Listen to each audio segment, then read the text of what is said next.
Hello, grade 6! Welcome back to my channel! It's me, Ma'am, and for today ay meron na naman tayong panibagong lesson tungkol sa ating Science 6, Quarter 4, Week 6. But before we start, if you're new to my YouTube channel, don't forget to like and subscribe and hit that notification bell so that you will updated if I have a new upload video. Okay, for this week lesson is about planets in the solar system. Okay, at the end of the lesson, you should be able to compare the planets of the solar system. So our main skills is comparing. So you have to compare the 8 planets of the solar system. So, dati kasi is 9, so naging 8 na lang siya. You have learned in the previous lesson that the Earth is one of the planets in our solar system. So, that is a movement, includes rotation on its axis and revolution around the Sun. So, this time, you will learn the different planets in the solar system and their unique characteristics. Ibig sabihin ng characteristics is yung mga katangian na sa kanila lang makikita, na hindi na makikita sa iba. Yan po ang ibig sabihin ng unique characteristics. The word planet comes from the Greek word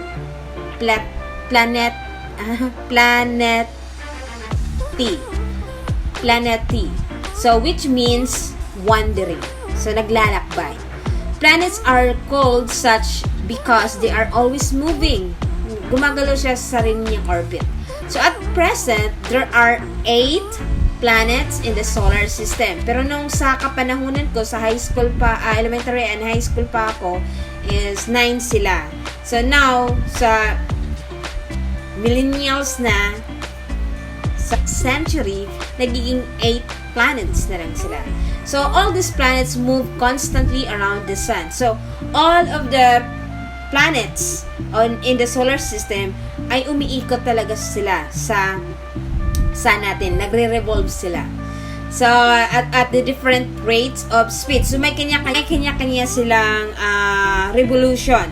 Kasi, kung malapit ka sa Earth, kung malapit ka sa Sun, so, konti lang yung i-travel mo around the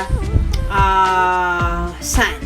Kung malayo ka sa planet, kung malayo ka sa Sun, so ibig sabihin, matagal yung movements niya sa kanyang sariling revolution. So now, planets rotate on this own axis as they revolve around the Sun. Same as the Earth na as they rotate on its axis, it's also revolve around the Sun. Lahat po ng planets ay gano'n naman talagang movements. Planets have no light of their own and they are only reflect light from the Sun. So, same sa Moon, nagre-reflect lang din ng walang sariling liwanag ang mga planets. Same as sa Moon, ganun din siya. Lahat pong nangyan ay nagre-reflect lang from the Sun. Nagre-reflect lang sila ng liwanag from the Sun. So, the planets in our solar system are divided into 2 groups. So yung 8 na planets na yun, dinivide din sila into 2 groups. Meron silang 2 grupo. So, these are the inner planets and the outer planets. So, merong mga, itong 2 group na to ay hinati, ang tawag sa isa ay inner planet. Ibig sabihin ng inner planet, nasa loob siya ng solar system. When we say outer planets, nasa bandang na siya, sa labas ng solar system. Pero hindi siya sa labas ng solar system, but yung location niya is parang ganun. So now, the inner planets are the 4 planets closer to the Sun. So, ano-ano yung mga 4 planets na yun? Sa grade 5 kayo ay pinamemorize naman kayo ng ganito. What are the 8 planets? So, nearest to farthest to the Sun. So, yung 4 na planets na malapit sa Sun, automatically, sila yung inner planets. Ano-ano ang mga yun? So, malalaman natin mamaya. And then, the outer planets are those farther from the Sun. Ibig sabihin, malayo sila sa Sun. Yung 4 din na planets na malayo sa Sun. So, sa tingin kaya natin ay saan na belong yung Earth? Dito sa inner planets or sa outer planets? Okay, so you may type your answer in our your answer in our comment section. So, proceed. The inner planets include Mercury, Venus, Earth, and Mars. So, ibig sabihin, ang Earth ay napapasama sa inner planets. So, yun po yun. What are the 4 planets? What are the 4 inner planets? Okay, so the Mercury, Venus, Earth, and Mars. So, these inner planets are also called the Terrestrial Planets. So, malalaman natin yung ibig sabihin ng terrestrial planets because, like Earth, these planets have rocky surface. So, itong 4 na planets nito is same siya sa Earth na merong mga bato-bato. So, that's why they called it terrestrial planets. Meanwhile, the outer planets include magkasunod ng Mars. So, Jupiter, Saturn, Uranus, and Neptune. Sila po yung outer space. Outer planets. So, these outer planets are also called the Jovian planets. Ano kayong ibig sabihin ng Jovian? So, because like Jupiter, these planets are the larger or are large and gaseous. Ibig sabihin, itong 4 na to ay mga malalaking planets at puro mahangin. Meron silang mixture of different gases na nandyan sa mga planets na yan. So, Jovian derived from the name Jove, which is another name for the Roman god Jupiter. So, yan. Ito yung kagustuhan ko sa mga name ng planets natin is from the Greek word and the Roman word, mga ganon. Meron sila mga goddess of something. Yan, matatakil nyo din yan pag nasa college na kayo. Ang ganda ng mga topic nila. Yan. So, now, proceed. So, study the table below on the different characteristics. Okay, study the table below on the different characteristics of the 8 planets of our solar system. Sarte, Garcia, Lopez, De La Cruz, and Aras. Again, Sarte, Garcia, Lopez, De La Cruz, and Aradasa, or in 2016, published the following characteristics of these 8 planets. So, sino-sino yung si Garcia, Sarte, sila po yung mga author ng books. Okay, makikita din natin yan sila sa Science Beyond, yung orange na textbook ng grade 6. Okay, so there are columns, and then these columns have a label. First, the group, name of the planets, order of location from the sun, and average distance from the sun in kilometers, and the characteristic of basic information. So, when we say yan nga, characteristics is the katangian, and then yan po. So, there are, again, the 2 groups are the inner planets and the outer planets, and the 8 name of the 8 planets, the Mercury, Venus, Earth, Mars, Jupiter, Saturn, Uranus, Neptune. Ganon. So, okay. Unahan natin to si Mercury. So, when we say order, yung rank ay for first, second, third, fourth, fifth, ganyan yung order of location from the sun. Magkakasunod. And then the average distance in kilometer. Okay, si Mercury, first siya, and then 58 million kilometer. Sobrang layo niyan. Hindi natin iba kasi million na yan. Malayo yan. But, as you compare the numbers, pataas ng pataas ang kilometer. Kasi palayo ng palayo eh. maliit ang number of kilometer ni Mercury dahil nga siya nga yung malapit sa Sun. And as we compare into the Neptune, which is the 8th planet, meron siyang 4.5 billion kilometer. So sobrang layo yan. Pag nagbiyahe kayo ng mga astronaut dyan, mga ilang years ka bago kang dumating sa Neptune. So, yon. So, yan. I-compare lang natin yung numbers of kilometers as lumalayo yung planets, tumataas din yung kilometer niya. Sobrang from million to billion. So, yun po. Hindi na natin yan kailangang isa-isahin pang basta ipasok lang sa ating utak na basta malaman natin na yan sa Mercury ay siya yung pinakauna at siya yung pinakamalapit sa Sun. So, ibig sabihin, hindi siya, maliit lang yung number of kilometers sa kanya. Unlike kay Neptune, sobrang layo na kasi niya, pang 8 siya from the Sun. So, automatically, yan, billion of kilometer na siya. So, focus tayo dito sa ating characteristics of basic information. Kasi ito yung meron silang kanya-kanyang mga katangian na meron sa Earth na wala sa ibang planets. Meron din sa ibang planets na wala sa Earth. So, yan. Okay, start tayo kay Mercury. Si Mercury is the nearest planet to the Sun. Yan, lalabas din sa mga exam. Siya yung pinakamalapit sa Sun. Mercury has an equatorial diameter of 4,880 kilometers. Mercury, it takes 88 Earth days for Mercury to complete the revolution and 59 Earth days to complete its rotation. So, ibig sabihin, ang pag-ikot niya, pag-revolve niya sa Sun is meron lang siyang 59 days. Sobrang dali lang niya. After niyan, ayan, parang 1 year sa atin, 1 year din sa kanila kapag natapos nang nag-revolve si Mercury around the Sun.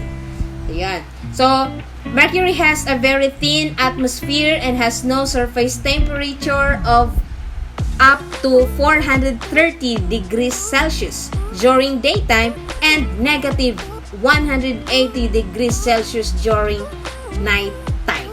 So, hindi ibig sabihin na sa Mercury ay malapit sa Sun ay sobrang init niya. Hindi siya ang pinakamainit na planet. Sinasabi ko sa inyo, hindi siya ang pinakamainit na planets. Meron pa po. And then, Mercury's surface is full of craters. Ibig sabihin ng craters, yung mga tawag nito, craters, yung mga butas-butas. And then, Mercury has no moons or ring around it. Walang moon si Mercury. Okay, kasi unlike sa ibang planets, yung isang planets merong 12, mga gano'n, pero sa Mercury wala. Wala siyang moon. Okay, so proceed tayo kay Venus. Venus has almost the same size and density of the Earth. Itong si Venus, para siyang kakambal ng laki ni Earth natin. So, Venus has an equatorial diameter of 12,104 kilometers. And Venus rotates from east to west. Ibig sabihin, kabaliktaran niya sa Earth kasi si Earth is from west to east. So, si Venus is from east to west. So, once every 243 Earth days and revolves around the Sun from 225 days. So, ano lang siya, lamas-lamang ng konti lang ng Earth kasi Earth natin is 365. Sila is 225. Okay, so Venus atmosphere is made up mostly of carbon dioxide which has a surface of temperature that rises to more than 470 degrees Celsius. So, ibig sabihin kayo sinabi natin ng carbon dioxide, hindi siya healthy na gases. Kung dito sa Earth ay yan yung nagkakos ng pollution. And then Venus has The thick layer of the clouds, Venus' atmosphere reflects sunlight very well, making Venus the brightest object in the sky next to the moon as seen from the Earth, making it often called the evening star or the morning star. So, ito si Venus ay visible sa Earth. Nakikita yan. Kaya, tinatawag sa mga astronomers, ito ay tinatawag na evening star and morning star kasi sobrang liwanag niya. Very visible din siya sa Earth. And Venus is like Mercury, wala din siyang moon. Wala ding moon si Venus. Okay. So dito naman tayo sa ating sariling atin. Dito tayo naninirahan at ito lang po yung planets na merong buhay. Merong mga tao, merong buildings, merong everything, living things.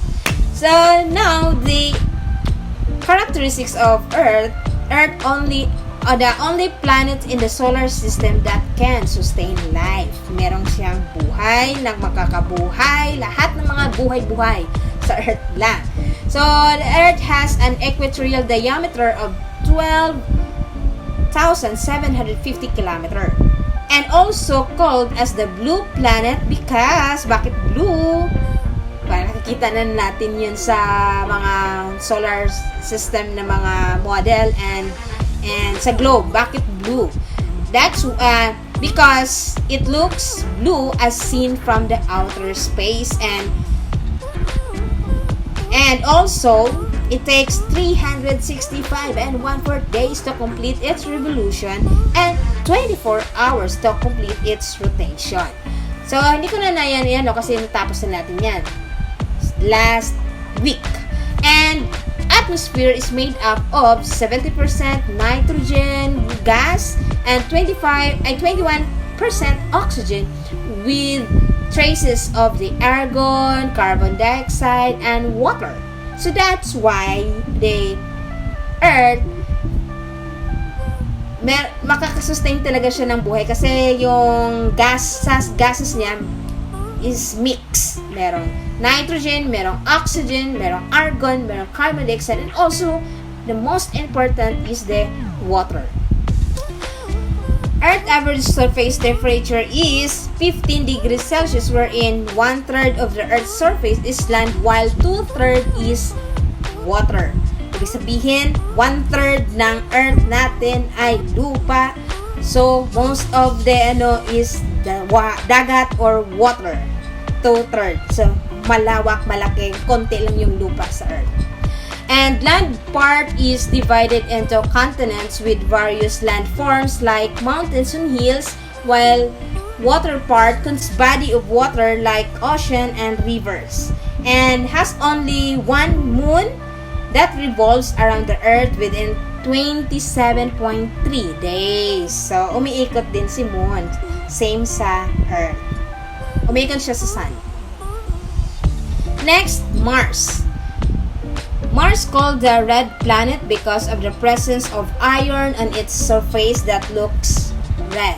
So, mas marami yung iron mineral sa kanya na kulay parang kalawang, something ganun. Yun, kaya red planet siya. So, Mars has an equatorial distance of 6,788 km. And Mars has a very thin atmosphere like largely consists of carbon dioxide and a small percentage of gases. So, ibig sabihin yan, polluted din siya, mainit and everything. And Mars has an average surface temperature of negative 63 degrees Celsius. Mars is also known for its volcanoes with Mount Olympus, which is one of the largest volcanoes in the solar system. Meron pong vulkan si Mars. Ang tawag sa vulkan nila ay si Mount Olympus. So, it takes 687 Earth days to complete its revolution and 24 days to complete its rotations. So, Mars has 2 moons. Merong 2 moons si Mars. Yan, tatandaan nyo. 0012. 0 si Mercury, si Venus din 0, si Earth ay 1, si Mars may 2. 0012. Meron na yan code. Next, Jupiter. Jupiter is the biggest planet in the solar system. Siya yung pinakamalaking planet sa 8 planeta. Jupiter has an equatorial diameter of 142,984. So, Jupiter is covered with thick clouds and has no solid ground. Wala siya masyadong solid na surface. And also called as a gas giant planet, which is made up of mostly of hydrogen and helium, and with a huge storm in its atmosphere called the Great Red Spot. And tinatawag niya siya ng gas giant planet. Kasi marami siya din, gaseous planet siya eh. And its average surface temperature at the top of the clouds can reach about negative 149 degrees Celsius. It takes 12 Earth years to complete its revolution and 10 hours to complete its rotation. Sobrang bilis ang pag-ikot niya. Sa atin, 24 hours. Sa kanila, 10 hours lang. Yun po ang kaibahan. And aside from that, Jupiter has 15 moons. Oh my God! Ang dami niyang moons. And with an additional of 17 moons recently discovered and currently being confirmed. So imagine, 50 plus 17, 67 moons na po si Jupiter. Excuse. And also, Jupiter moons named Ganymede is the largest moon in the solar system. What is the name of the largest moon in the solar system? Ganymede. And also, what is the name of the only volcano in the solar system? That is Mount Olympus. Tatandaan natin yan. Next, planet Saturn. Saturn has the farthest planet visible to the naked eye. Siya yung makikita pa rin sa Earth, but siya na yung pinakalas at pinakamalayo. Okay? And Saturn has an equatorial diameter of 120,536. And Saturn has a gas giant with no solid surface, same as sa Jupiter. And the atmosphere composed mostly of hydrogen and helium. And Saturn is a cold planet with temperature of negative 176 degrees Celsius at the top of its clouds, and it takes 10.7 Earth hours for Saturn to complete a rotation and 29 Earth years to complete its revolution. Parang magkasunod lang sila ni Jupiter, kasi si Jupiter ay yung rotation niya is 10 hours. Ito si Saturn is 10.7 hours. So parang ano lang sila, magkakalapit lang yung ano niya. But si Saturn ang pinaka malamig ang surface temperature. And aside from that, there are 53 known moons surrounding Saturn, with Titan at its largest moon, which is also the second largest moon in the solar system. So, as we compare, Jupiter have 67 moons and Saturn 53, and then yung largest moon na nandun kay Saturn ay tinatawag na si Titan. So, dalawang moon na, yung pinaka-large na moon ay si Ganymede, and second is si Titan na nandun kay Saturn. Next is Uranus. The first planet discovered by means of telescope. Ito na yung unang planeta na nakikita sa telescope. Yan, si Uranus. So, with an equatorial diameter of 51,118 km, and it is considered as an ice giant because it most made up of frozen water, methane, and ammonia.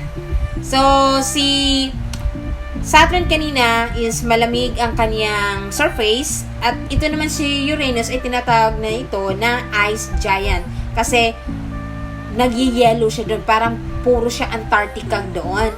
Puro mga kung maano lang yung mga penguin na naninirahan doon, ganun. Yan, kasi yan nga, frozen water, methane, and ammonia yung mixture ng kanyang surface. And its atmosphere is made up of hydrogen and helium.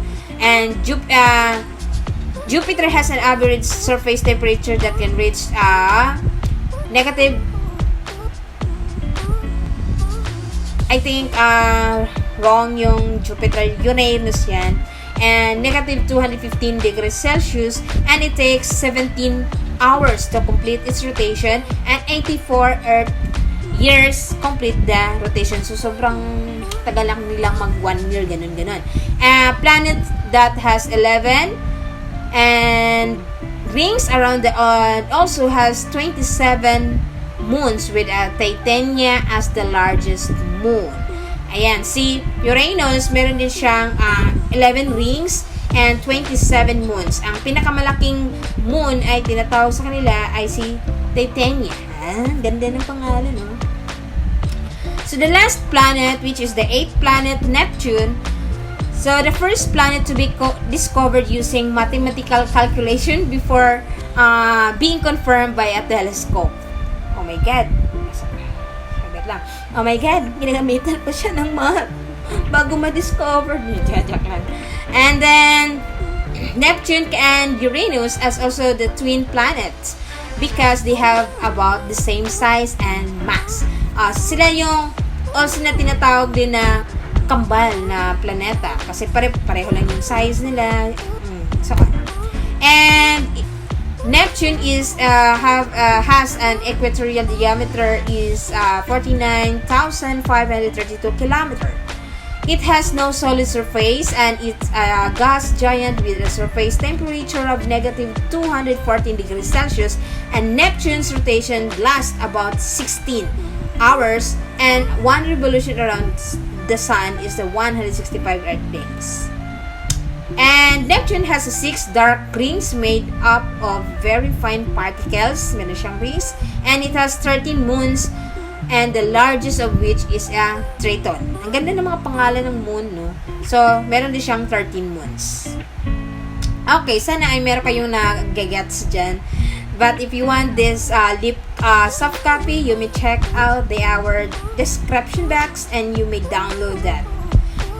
Okay, in our learning test 1, using the given information about the distance of the 8 planets from the Sun, draw and illustrate like one below on your notebook or in your answer sheet. Arrange the planets from their distance to the Sun based on a given data. Name all of the planets according to the distance from the Sun. Ang dali! Ang dali lang! So, in your learning test 2, compare the two groups of planets according to their distance from the Sun, size, atmosphere, surface temperature, rotation, revolution, physical characteristic, ring, and satellite. Use this Venn diagram in comparing. Oh my God! Nandun lahat sa table. Okay? Compare natin kung ano yung pinagkaiba, ano yung pinagkapareho. In your learning test 3, answer the question below based on the information you have read from this lesson. And we have 10 items. Okay? So in your learning test 4, choose the phrase inside the box that appropriate describe the 4 inner planets. Write the answer on your answer sheet. Okay, ito yung mga sagot inside the box and you may classify it in what planets are they belong. In the learning test 5, read each statement below. Choose the correct word in parentheses to make it factual statement about planets. Write the answers on your sheet. Okay, so you have to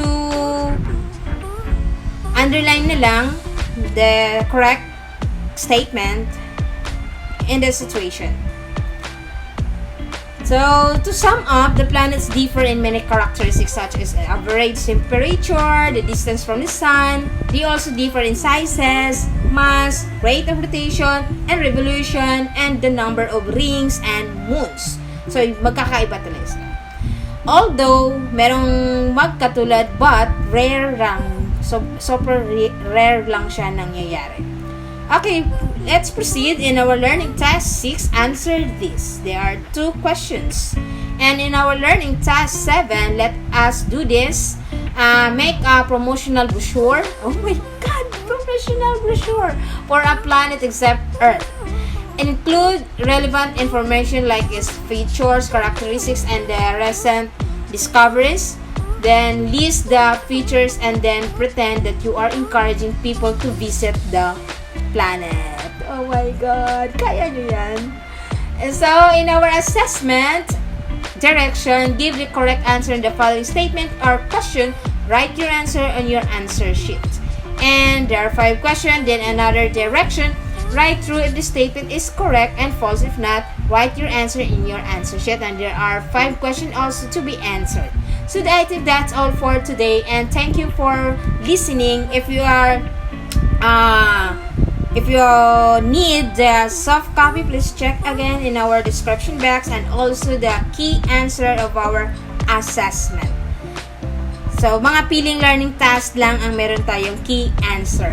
So, that's all for today and thank you for listening. And if you have a question, don't forget to leave your question in our comment section. And bye-bye. Thank you and mabuhay pong tayong lahat.